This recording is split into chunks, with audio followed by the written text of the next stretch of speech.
Hey everybody, welcome to another episode of the Asian Hustle Network podcast. Today we have a very special guest. Her name is Stephanie Lim. She's a co-founder with Charles Kim of Third State Books. She's also one of my great friends as well. I'm really happy to have her on the show today. Thanks for having me, Brian. Of course. Stephanie, let's get started. Tell us more about yourself. Give us an introduction. Well, as you said, I'm co-founder and CEO of Third State Books. We're the first general interest publisher, and that's focused specifically on AAPI and writers and stories. Yeah, I mean, that's amazing that the work that you do, especially with Charles, you guys are the most outspoken, outgoing people that I know in this industry. Lately, I've been getting a lot of introductions for authors that want to publish books. They're just like, Brian, do you know any publications that you can make introductions to? And the first people I think of is you guys. And the crazy part is, every time I mention you, they always mention to me that they already talked to you. I was like, oh, Oh, it's interesting. yeah, it's so Like cool. who? There's a few people we can talk about offline. All Uh, right, all right. yeah, I don't want to put them on blast Um, on the podcast. yeah, I mean, I guess technically we're not the first. In general, there's like it's all been done kind of like at a smaller scale. There was a bookstore out of, I believe, Palo Alto or San Mateo that occasionally published books that was focused, as AAPI focused bookstore. There's Kaya Press out of USC. They also do translations of Asian writers into English, which we felt is kind of a distinction from us because we feel pretty strongly about the point of view coming from the New World or the Americas or whatever. Just that the struggle of, being an immigrant and being in the minority, which is not the same perspective at all as somebody who grew up in Asia, as I'm sure you Absolutely. can Yeah, relate. we can definitely relate to that, especially with the Asian Hustle Network. But Stephanie, let's take a huge step back. I want to understand your background, right? Oh, sure, sure. Where'd you grow up? What was Um, your upbringing like? And how did that lead you down the path that you're working on I now? mean, where do you want to start? You want to start like, where I grew up. Yeah, I want I to hear more actually about that. grew up in Orange County, kind of like K-Town of Orange County, like Fullerton.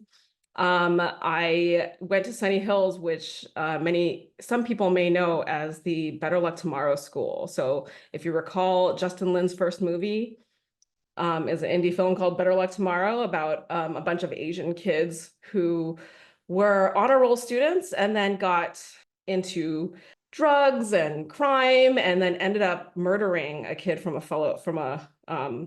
you don't know about the story? Are you kidding me? It happened in like 1992, 1993. My brother was a freshman. I was a sixth grader, so I hadn't actually gotten to the school yet, but that's kind of the environment that we grew up in. Um, so a really high-powered, like high toxicity, 70% Asian, a lot of kids going to like, UCs and Ivy Leagues and whatnot. So that's the kind of environment I grew up in. And funnily enough, like, I never had that experience of feeling shame about being Asian. I thought being Asian was awesome. And I fully recognize that it's California Asian privilege that, people on TikTok and whatnot are talking about. Fully recognize it's a privilege. And so when I went back east for college was the first time I ever encountered that experience of being the minority and feeling like, I don't even know how to talk to these people. I don't know how to talk to white people. I don't know how to talk to people outside of my little like Asian American bubble, right? Because my parents didn't listen to Pink Floyd growing up, when I was growing up. I didn't get a lot of the cultural references. Nobody in my family watches sports. Not even my brother or my dad. So I really struggled when I first went to the East Coast. Like the culture is just so different. No, 100% relatable with my experience as well. I'm also a SoCal Asian. What do these kids call it nowadays? Seaside Oh, Asian or something like that. you're I a don't Kevin know. Nguyen. I'm just kidding. I don't know. I'm not Kevin Nguyen for sure, but I was watching on TikTok like Seaside Asian. What the hell is that? Yeah. I'm not that. I mean, I guess my prom date did have a rice rocket. So he had the Yeah. little like noodle bangs and everything. Those are And that's golden kind of years, that's though. where I grew up. And so I think that really changed my perspective, which is really interesting because Charles grew up, my co-founder, he grew up in Maine, in Portland, Maine. So like the polar opposite of my experience, where there's like, I think like if anything, a handful of Asian families in that area Yeah. growing up. So I, he I, is completely like, the opposite in terms of his experience. I can't imagine grow up. I don't know. I'm a SoCal Asian, so I can't imagine grow up in Maine. But I do relate a lot with your experience. I think I tell a story to my audience and my friends pretty often that I never knew I was a minority until I got to college. And I was Where like, did you go to school, or uh, what part of the country? yeah. So, well, I went to school in SoCal still, but there's a lot more diversity at my university. Mm. So I grew up in like Arcadia, Temple City area, which is like Oh, okay. My 99% dad worked in Asian. Arcadia for years. That's Yeah. funny. So like I never knew I was a minority because everyone around me was like Asian. So when I got Yeah, to so you college, understand. yeah, when I got to You should college, I look was up like, this story though, like the Better Luck Tomorrow, that whole the story is based on a real case at my high school that happened like oh wow. in the early 90s, called the Stuart Tay murders. In fact, if anybody wants to write a book about it, I would love to publish something about it. No, Because yeah. I mean, let's just say Justin Lin took some liberties with the actual story, and the actual story is so crazy as it is. Oh my God. No, And so it's I go by like, your area pretty often. So I'm like, what? No way. I had no idea. mhm. It's not Yeah. that crazy anymore. I feel like a lot of the Asians moved to Troy or down to Irvine. Yeah. Which So anyway, I, went to college back east. I majored in Hist and Lit, which, in for Asian parents is like, what the hell are you doing? And I kind of staved them off by saying, maybe I'll go to law school someday, which I, had absolutely no intention of doing. And then I did these internships in media, different types of media, like publishing was one. I did a stint in a magazine, and then I didn't enter the publishing industry, even though I loved the work, upon graduation, because what it entailed at the time, and still does, is going to New York City, making $26,000 a year, in New York City. So, how do you survive? And I had no family, no connections, no network whatsoever in New York. So instead, I came back to SoCal and I was like, what kind of work can I do that's similar? And it turns out movies, or at least like film development, working with scripts, is actually pretty similar to working in publishing, because, it's all about story. yeah. So I did that for a couple of years. My first job out of school was with Forrest Whitaker and his production company. And then I worked for a comedy producer named Bob Simons, who did all the early Adam Sandler films like Big Daddy and Billy Madison and whatnot. So I spent a couple of years in Hollywood, and at which point, this is what, like 2005? Hmm. I'm dating myself. But this is right when like Netflix was starting to stream and everyone's freaking out about like this thing called the internet. I'm like, oh my God, what's going to happen to the movie industry?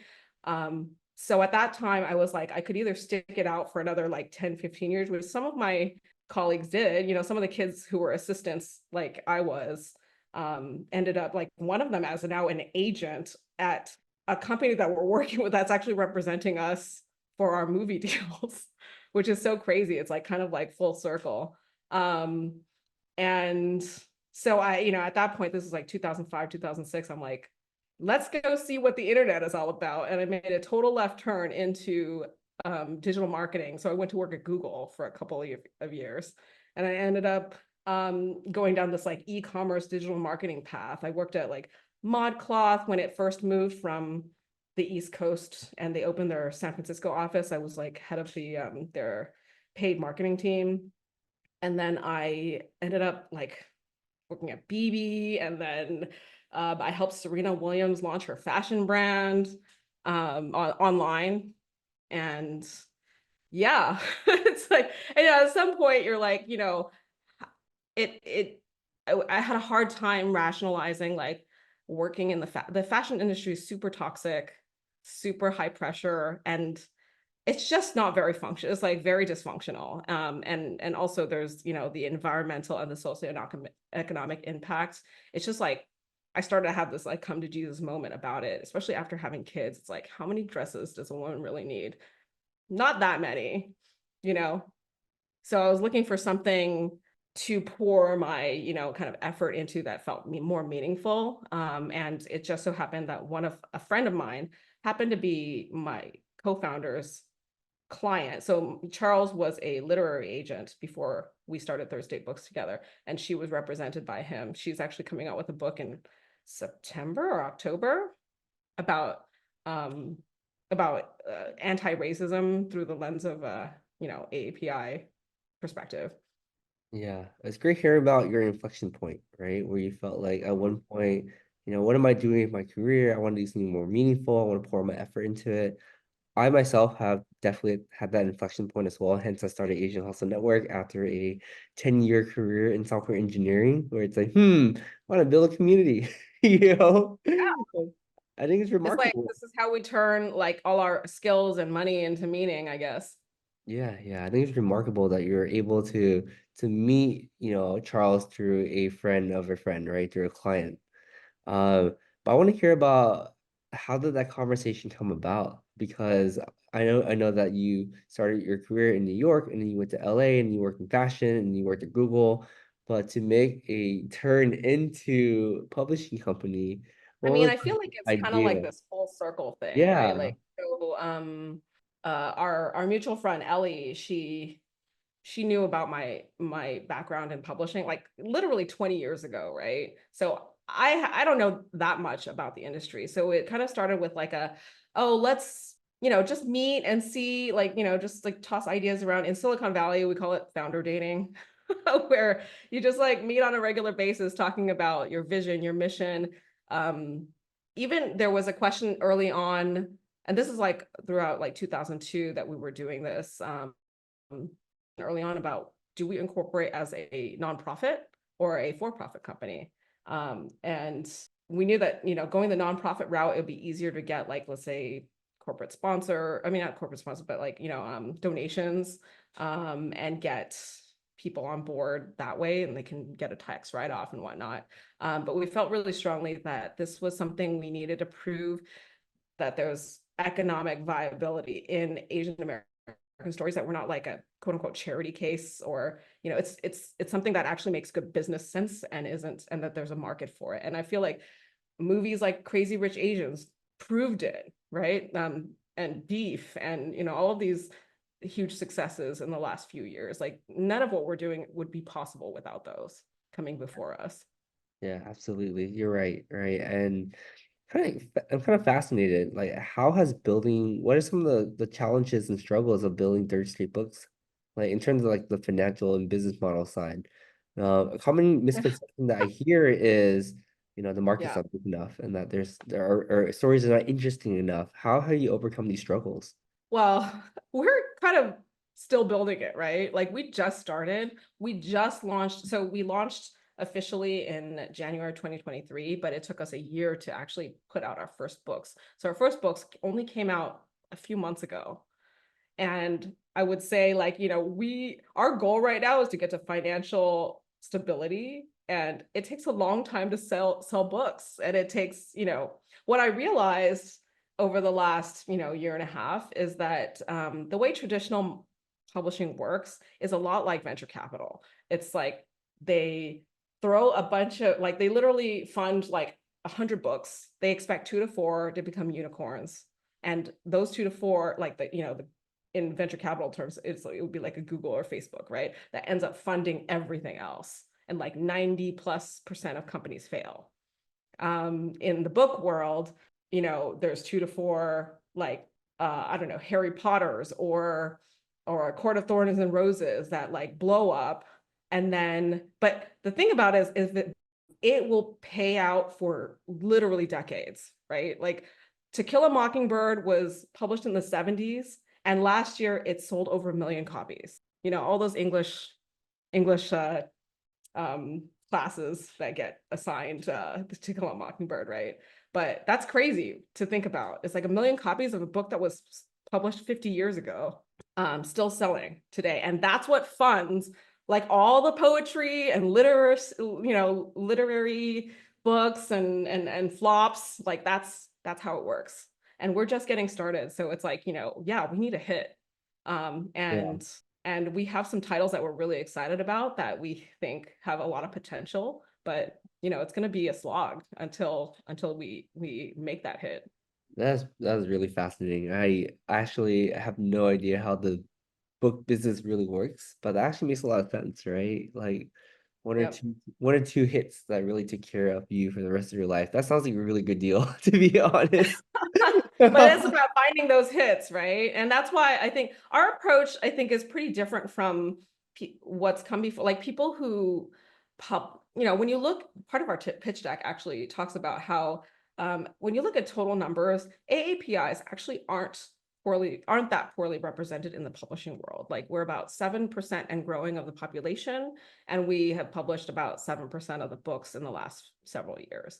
But when you dig down and look at like the dynamics of that, you get, first of all, you get a lot of books are being published from AAPIs are being published kind of in the more literary space, which is very prestigious, kind of like the Ivy, like the equivalent of getting an Ivy League education, right? It's like getting the National Book Prize or getting a Pulitzer. Those actually do result in financial, success, but a lot of the literary works do not, right? Like it's prestigious, but it doesn't necessarily make money. Who's making money are people like the Colleen Hoovers of the world who are writing kind of garbage, but it's garbage people want to read and garbage people want to pay for. So for me, like, I don't know of any other outlet that publishes from AAPIs are really focused on commercial work and like genre fiction that tends to do really well in the marketplace. For me, I want to read, I want to read science fiction, thrillers. I want to see trashy smut, like, featuring people of color in general, but especially Asians, because like that's an area that's been so taboo for us. Like, seeing like, just an example, our first adult book that we published in March, Pride and Preston Lynn. It's a clean contemporary update on Pride and Prejudice. And we had an entire conversation with the author about the casting of the Darcy character, the like main love interest. And at first she had cast him as a half Asian man, which, for her experience, she's married to a Caucasian guy. Her son is half Asian, and she really was interested in exploring this like sense of like, Darcy being kind of this socially awkward guy and feeling like neither here nor there, like feeling like he doesn't really belong here or there, and kind of like how that plays out in the half Asian experience. And we're like, that's a really important thread to to explore, but in the context of romance novels and romance movies, and how full East Asian men have been represented in that genre, and how like I always go back to the example of Romeo Must Die and like how Jet Li never got the on-screen kiss with Aaliyah, and I'm just like, like it's so wrong. And even if the character is written as full Asian, oftentimes when it's like adapted to film and it's cast, they cast a half Asian guy, like Crazy Rich Asians, or in To All the Boys I Loved Before, or actually no, sorry, that one's, all of her love interests are actually white, right? But what are we saying here? Are we saying that like Asian men are not viable romantic interests unless they're white adjacent, or unless they have a little white in them? Like that's kind of what media has communicated. So we felt really strongly that we had to cast the Darcy character as like full red-blooded Asian American man, and we felt really strongly about it. She Yeah. ended up making the Wickham character half Asian. Oh no. Yeah, it's really fascinating to hear that perspective, right? Because I absolutely agree that I think in terms of media, like Asian male representation still has a very long way to go. Like we're always still Mhm. portrayed as someone weak, a sidekick, a nerdy character or whatever it is. Right? Yeah. Like, heaven forbid, like he's, actually like attractive. You know what I mean? Yeah, yeah, but I'm happy to Although see. I think we're coming around, and I definitely saw a lot of thirsty TikToks about Manny Jacinto in The Acolyte. Yeah, I mean, we're definitely turning around and definitely, Asian men are, I feel like we're slightly on the rise. We're overlooked a little bit, but little Yeah, people know that, majority of the population in the world is Asian in this side of the world. yeah. I mean, I think that there's, obviously there's also the rise of K-pop, right? But that's like a different kind of celebration of Asian manhood, I think. It's like it's just not the same as the guys we grew up with. Yeah, absolutely. I'm kind of curious, being in the publishing industry, what are some of the biggest mistakes you see that new authors make when they approach you? In terms of their stories, in terms of their pitching, in terms of their approach. Like, what can Mm. we do to improve the process? Okay. So when we um when we think about the kinds of projects to acquire, first of all, Charles and I both have to be 100% like we can't not publish this, right? Like it has to be like a resounding yes from both of us. If either of us are like, well, maybe, like it's just, if it's a maybe, it's a no. That's how we have to approach it because we only have so many slots each year that we can afford to do. And we just have to make sure that we're like 100% behind, 110% behind every project that we say yes to. First of all, I guess one thing I see is sometimes people want to write a book for whatever reason. Everyone has different reasons, right? Usually it's like something about um, wanting to leave a legacy, something about it's usually something related to that. I think it's like, kind of like wanting to create something that lasts beyond your own lifetime, and be remembered in some way, right? Um, but I find that sometimes where it doesn't work is when somebody doesn't actually know what the story is that they're trying to tell. Like, I can tell when a writer has a story that's just like wanting to claw its way out. Like, you just have something in you that needs to be told. But it's like the story itself is almost like its own entity or character or whatever, right? Like, it's almost like you don't have, it's something you almost like don't have, and like you hear writers talk about this a lot where, it's almost something that they don't have control over. It has a life of its own. And like the characters have like, like kind of take on their own will. And the writer's just like a vessel that's like committing it to paper, right? And like you can kind of tell when a writer has that story. And that's, I say that kind of applies to both fiction and nonfiction. Because nonfiction also it's about the story. It's about how, like, everyone wants to write a memoir. The two things we get pitched the most are picture books and memoirs.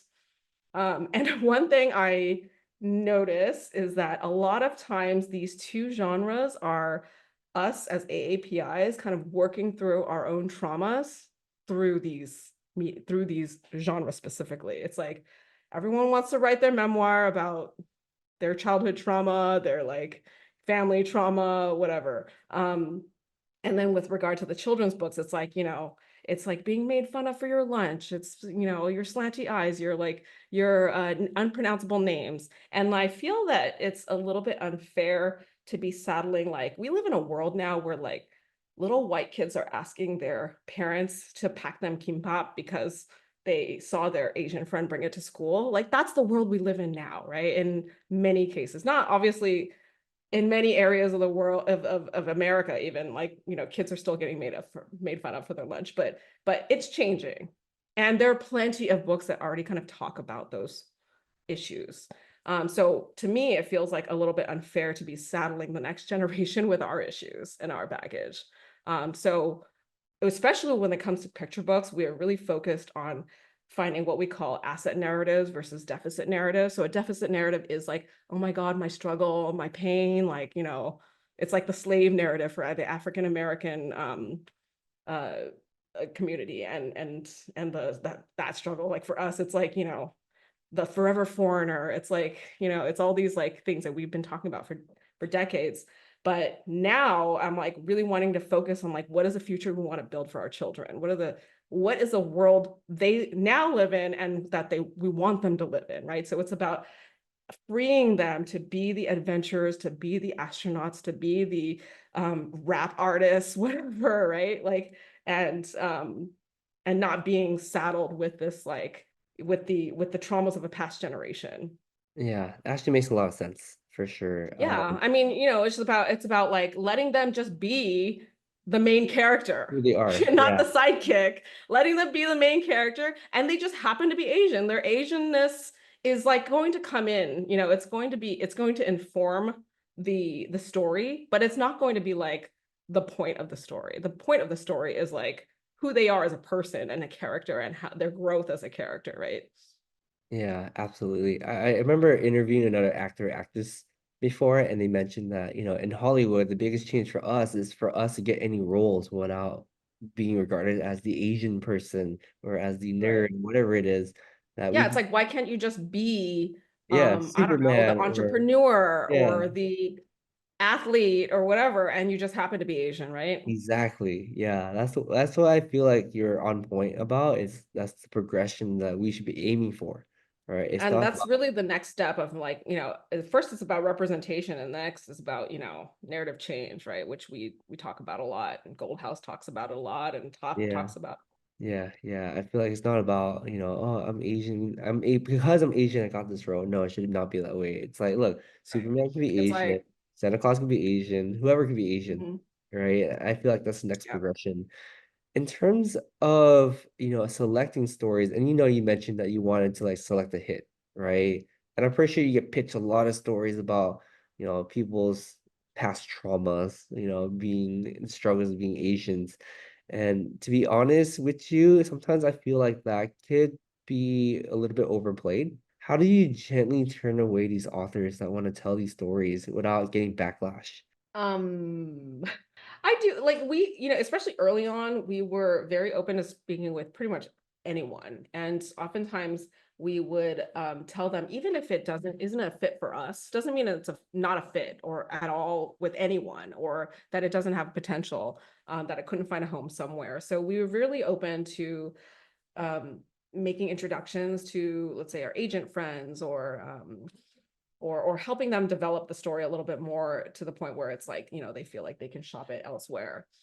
So even if it's not a fit for us, and again, like we can say yes to only a very, very few projects per year.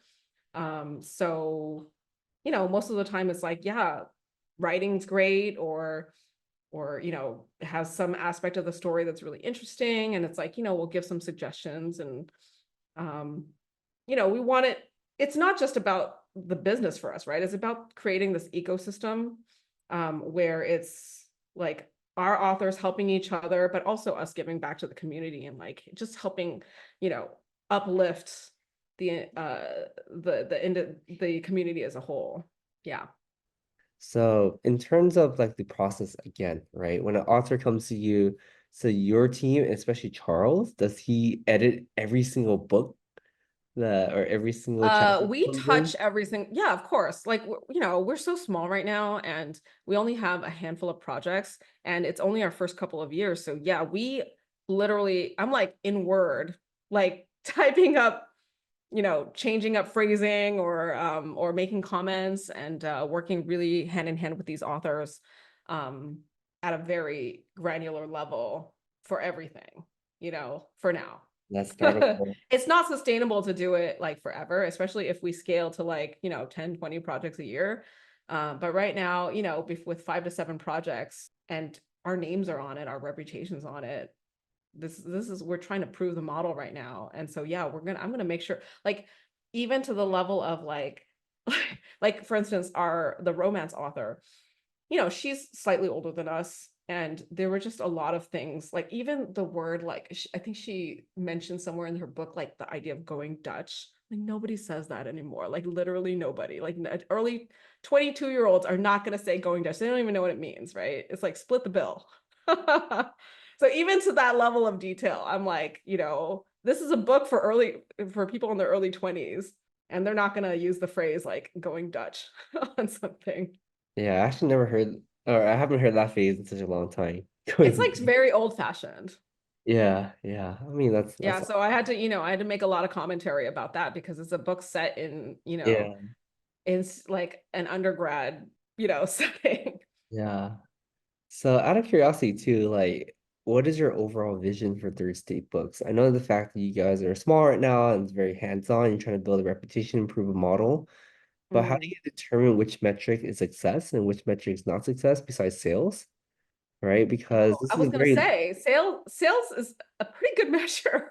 yeah, Like I don't necessarily we never expected this to be like a unicorn where it's like yeah, 10, 20x, but we want to be sustainable. We want to be a yeah, healthy business so we can keep doing this, so that we yeah, can keep saying yes to more projects, so we can like, the goal is to actually and to just have more voices from our community be heard. All these stories that would otherwise be overlooked by the traditional publishing industry. People who don't know, like, your friends who are asking you, how do I get into the publishing industry? There's a reason why they don't know. It's because the publishing industry is historically like this incredibly gate kept legacy industry. And it's like intentionally difficult to break into. You must know somebody in it to get in. Like you have to, like, you know, I guess 90+% of publishing houses don't accept unsolicited manuscripts. You know what that means is like it has to come through an agent. It has to be agented. So if you just like send your manuscript off to one of these publishing houses, it's going to end up in their, trash, and you'll never see the light of day because you didn't come through an agent. And how do you get an agent? You have to be introduced by somebody who knows you. I mean, a few agents I think have these open querying days, and some agents will find you off of like Twitter or whatever, but overall, it's really difficult, the whole process of querying agents. yeah. No, I absolutely agree. We did publish a book for ourselves a few years ago, like Mhm. 3 years ago. That's So right. Yeah, we talked about that. yeah, it's quite a interesting process to kind of get everything started. So hats off to you. Kind of curious. Yeah, I mean, we were lucky that we had Charles actually had a connection at Ingram, which is Mhm. it's our distributor.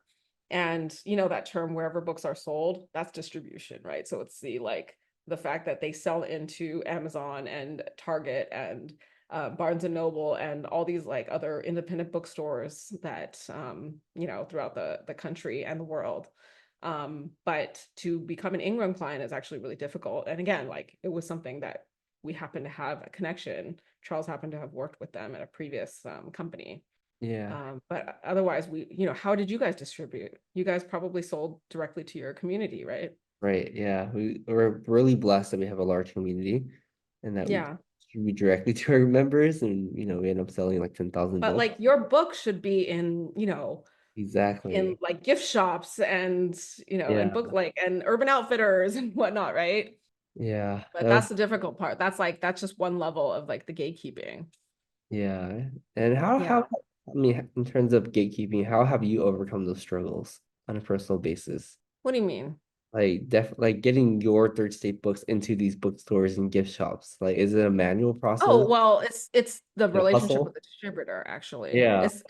And then it's the relationship that we have with them, and kind of selling, like, every quarter we have a sales conference where we kind of tell them about our projects, and it's about how we sell those stories. And I can tell when I kind of like, to go back to your question about like how we say yes to projects, like sometimes I'll just be telling my friends or people I come across about some of the projects that we are working on. And if I just see this little, like sometimes you just see this little spark in their eyes, like, I can't wait to read that. And I'm like, that's, even if it's like super unscientific and it's just a few people, like I can kind of tell when something has legs, because people get excited. They're like, oh my God, like I can't wait to read that because it sounds so interesting. So one example is we have a upcoming project called LA Coroner, which is coming out late this fall, possibly early December. And it's about Thomas Noguchi, he was a Japanese immigrant to America. And he served as the LA County Chief Medical Examiner from the early 60s to the early 80s. And so his first autopsy was Marilyn Monroe. He did Yeah. See, it takes like a second and then you're like, oh, right. And and then he did Robert Kennedy. He investigated all the Manson murders, like what do you say? Oh my gosh, Sharon Tate, and like all the other Manson murders. Natalie Wood, Janis Joplin, John Belushi. Like he's basically, as Benny actually likes to call him, the Forrest Gump of forensics, because he touched on all of these like super iconic cases, and like he's been kind of ignored or written out of the history. Like even there's a Marilyn Monroe documentary that goes into detail about her death, but it never mentions Thomas Noguchi. And then there was a very high profile Sunday night primetime TV show called Quincy M.E. that aired between the 70s and the 80s for 8 seasons. And it was based on his career. And like people have no idea, except they did cast as his first assistant in the show a Japanese American, and that was like a nod to Noguchi. And it's almost like more insulting that way, because you're like, of course they had to whitewash it and then like cast Japanese American as an assistant. Wow. I never heard that story. It sounds very fascinating. If it becomes a book one day, I would love to read that. No, no, no. Like this book is coming. We're publishing the biography, and it's Okay. coming out this fall. All right. We'll make sure that when that does come out, you let us know, and we're gonna let the All people right. know. Well, you'll help promote it. We'll help promote it because I want to read it too. It sounds interesting. Yeah, no, Benny's super excited about this one actually. And we actually optioned the film rights to the story.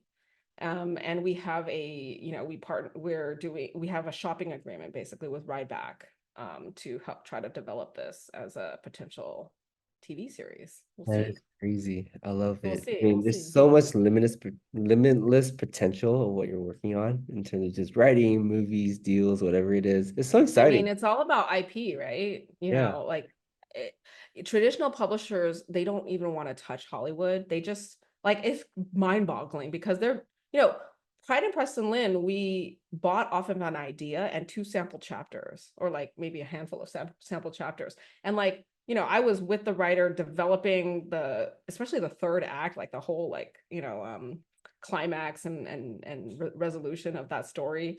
And so it makes sense for us to try to turn these into like adapt them into the next evolution of the storytelling, which is, it's film, it's games, it's, all these other things. And we very much hope, I mean, I guess this also touches on your earlier question of what the goal is. It's like, yeah, I would like to see Third State Media, multimedia company where we're like developing IP and then we like, kind of see it through from beginning to end, like soup to nuts. Yeah. And Yeah. traditional publishers don't do that. They kind of stay in their lane. They're like, we do books and we don't like, the author actually usually retains the film rights, and then maybe they'll get option, maybe they won't. Like just the whole process of developing a project for Hollywood is like it's a miracle that projects happen at all, because you have to get like 100 people to say yes. Yeah, yeah. I mean, it's definitely really fascinating for me to hear.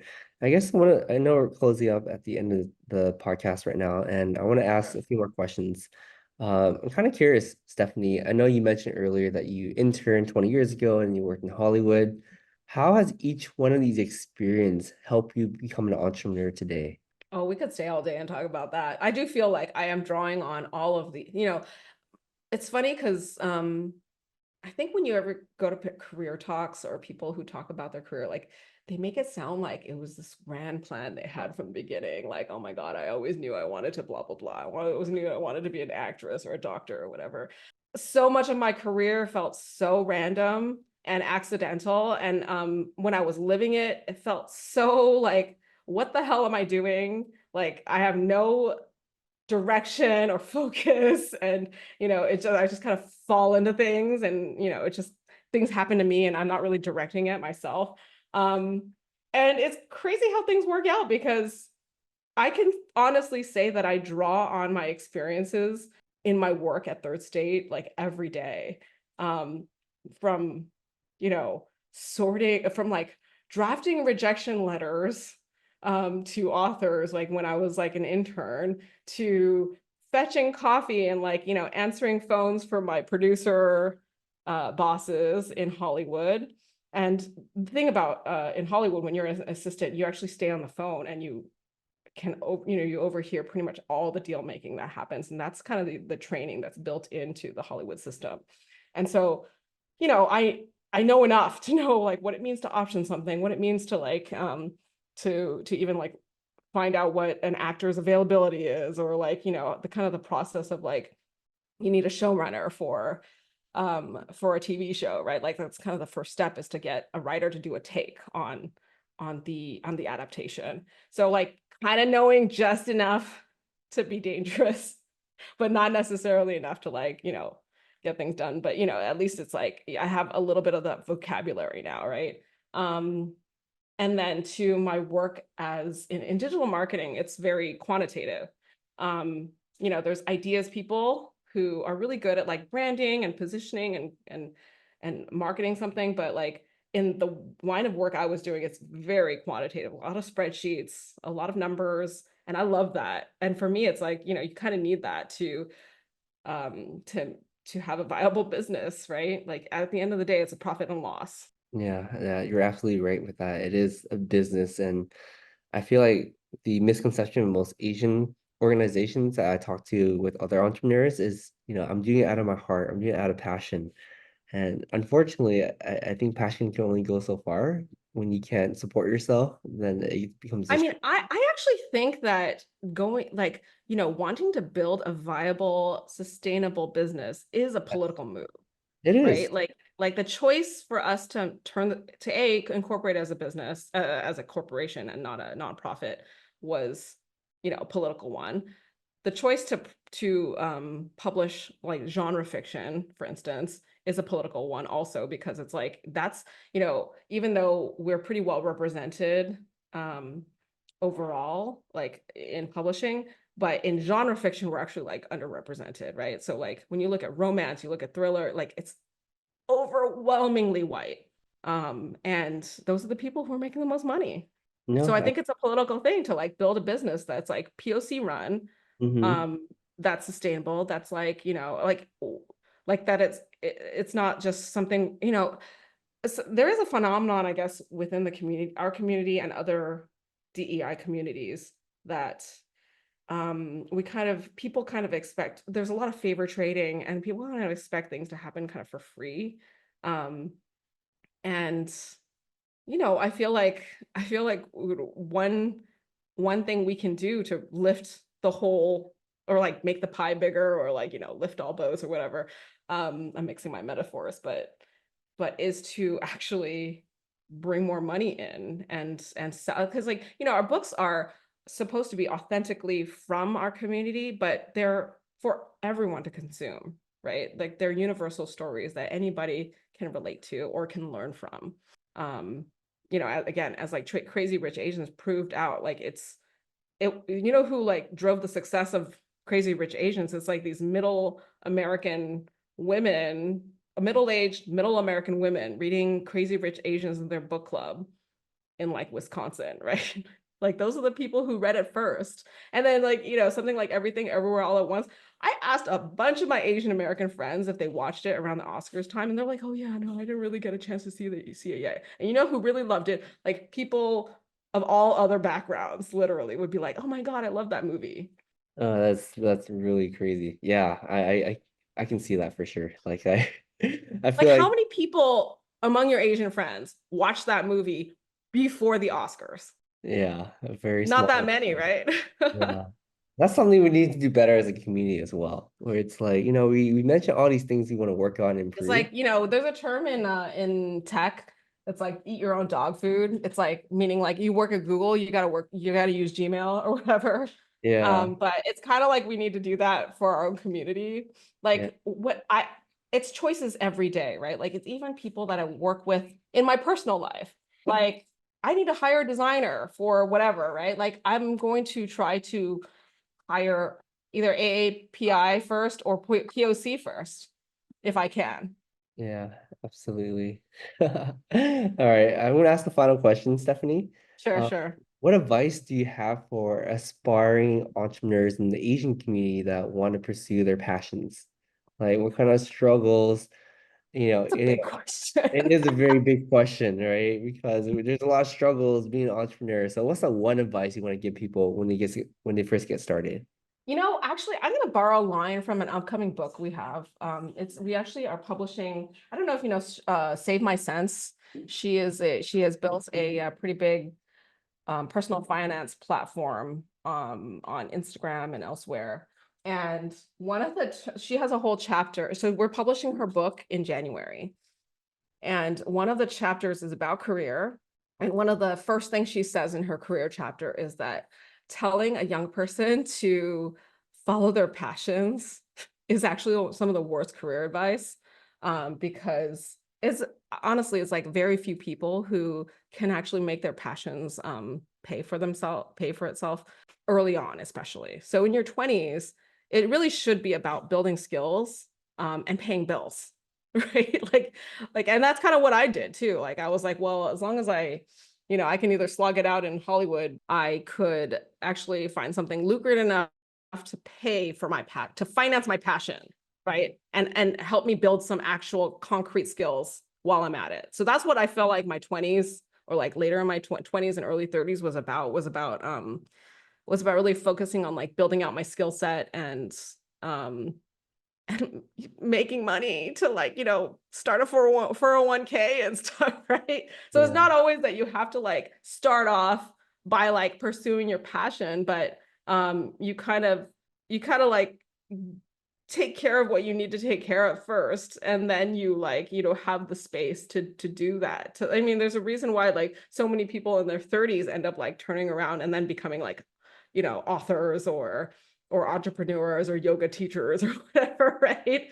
Is because they spend so much of their like early years. But then, but I think that actually enriches your experience, and you have better perspective when you do end up pursuing your passions No, when you're a little absolutely older. agree.